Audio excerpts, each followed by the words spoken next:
Well, it's that time of year again. It's Amazon Prime Day, or Amazon Prime Days, I should say, July 16th and 17th, Tuesday and Wednesday of this week. And as you're seeing this video, the Amazon Fire 10 HD deal is live. And like every other year, it's phenomenal. $75 is what you're going to see on this guy right here, normally priced at $140. And normally these are great deals anyway.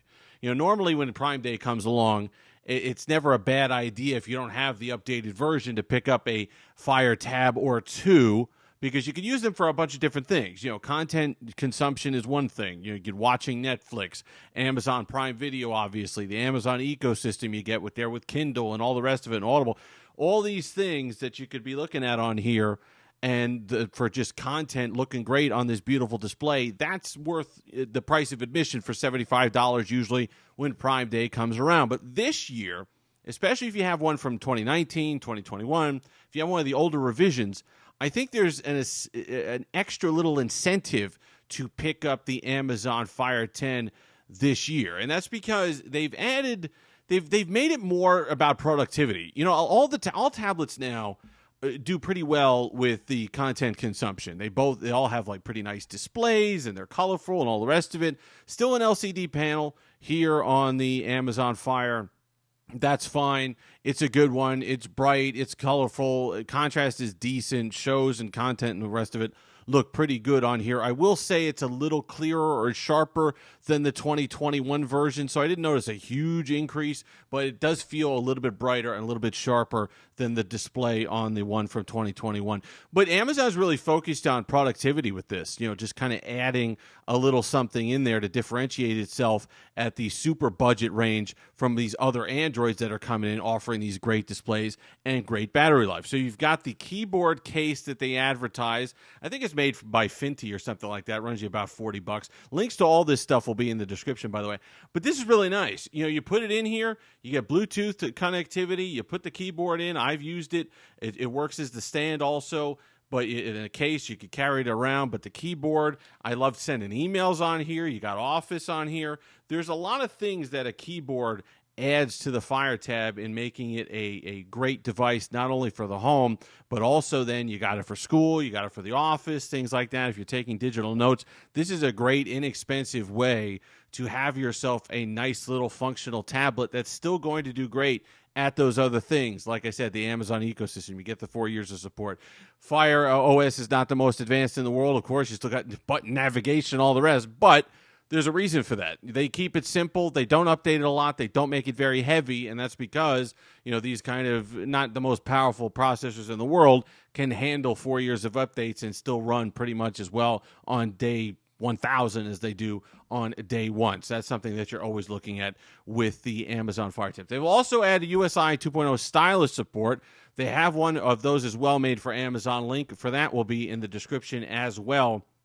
$35 regularly. Don't know what it's on sale for Prime Day, but that's something, when I do these videos, that is one of the biggest questions I always get from artists, from school kids or whatever else that want something for their art class or for their projects or just a tablet to kind of doodle on and whatever else. They say, what's the best pen for the Amazon Fire tab and Fire 10 HD? And there was never really a great answer, because it was always those other type of pens and stuff like that, those ones that are designed to work on any Android tablet. They've got like the glass tip or whatever. They're trying to simulate a finger and all the rest. Now you got the 4,096 layers of sensitivity or whatever it is on this display, and the pen works well. No complaints about it. It is nice. It's a $75 experience for sure.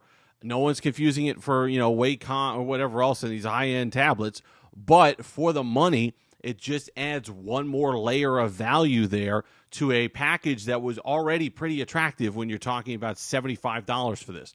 10.1-inch display, great. Battery life has been always phenomenal on these. They're saying 25% faster performance out of the chipset. I believe that only because things like the Silk browser, as we get a reload here, things like the Silk browser feel a lot better than they used to. apps worked fine, well enough on the Amazon Fire devices before, but there was always a degree of sluggishness to them. There was always, they felt just a little underpowered, but you didn't really mind it because it didn't take a lot to run the Amazon ecosystem. Now I don't really get that. PUBG ran okay.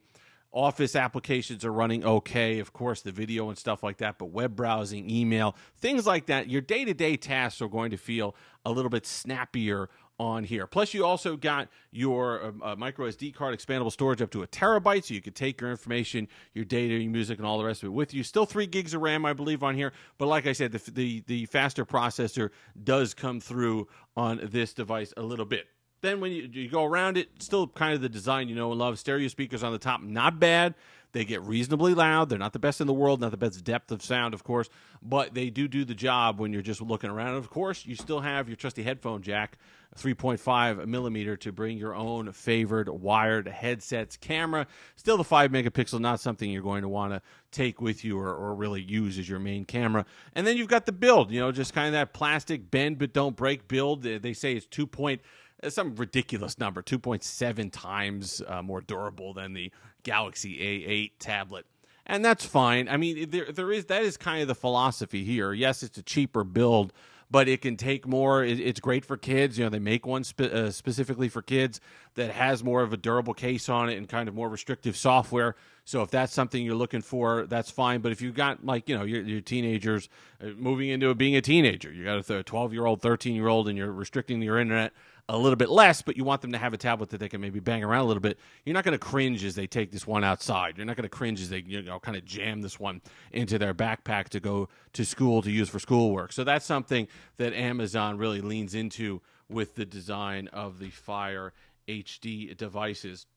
Other than that, it's really hard to beat. You could use these as show devices. You can kind of put in here, there's just settings changed all over the place, but you got show mode that you could go into as well here in the settings. Show mode here up at the top, so you can have kind of like an Amazon Echo Show for your kitchen. You go look up recipes. You could call out the assistant whose name I won't mention for fear of setting off all your devices.